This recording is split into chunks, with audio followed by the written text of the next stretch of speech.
Alright everybody, I'm gonna go check on the babies and see how they're doing down here. Got a pretty good number. Waiting for me to come throwing some corn. There's my one deer that's out in the field here that has 3.5 legs. You can see them scattering all out through here.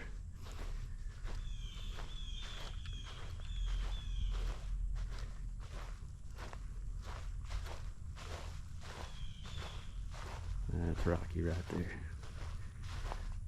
She'll come back.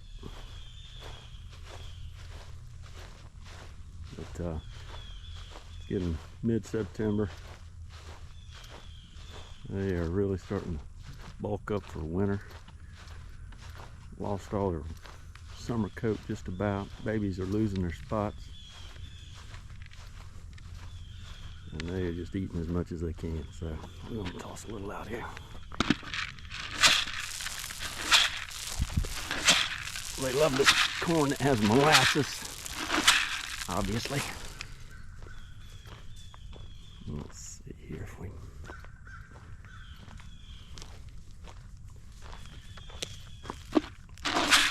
probably 25 or so out here with me. It's kind of crazy if you, this is at our house, so they'll just about come up to you.